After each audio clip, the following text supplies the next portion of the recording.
గుంపు పొదైతే ఉంది కదా, ఇందులో అయితే అడవి పందులు ఉంటాయి. ఇంకా నైట్ టైంలో అయితే ఫుల్ అడవి పందులు. మా డాగ్స్కి గొడవనే ఉంటుంది ఎప్పుడు. ఫుల్ డాగ్స్ ఉన్నాయి మా దగ్గర, 18 డాగ్స్. చూడొచ్చు మీరు ఇక్కడ కూడా. అదిగోండి, ఇది కొంచెం పర్లేదు, క్లియర్ ఉంది. ఇందాక చూపించిన పొదలు అయితే ఫుల్ ఫుల్ అంటే ఫుల్ చెట్లతోటి కప్పేసి ఉంటాయి. ఇదైతే సీతాఫల్ చెట్టు. మన దగ్గర చాలా ఉన్నాయన్నమాట ఫామ్ లో.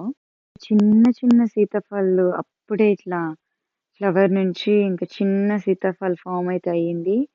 చూడండి ఎంత చిన్న చిన్నగా ఉన్నాయి కదా సీతాఫల్ చెట్లు. సీతాఫల్ కాయ. ఇవైతే చాలా చెట్లు ఉన్నాయన్నమాట మన దగ్గర. ఇంకా మేమైతే ఇటు సైడ్ ఇంకా చూసినాము. ఇగో ఇంకో చెట్టు దగ్గర కూడా కొన్ని 3 కాయలు అయితే పెద్దగా అయినాయి.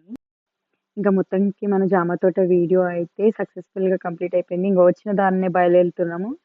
ఇక సంచులు సంచులు జామకాయలు మోసుకొని వెళ్ళిపోతున్నాం మేము. Tata, bye bye.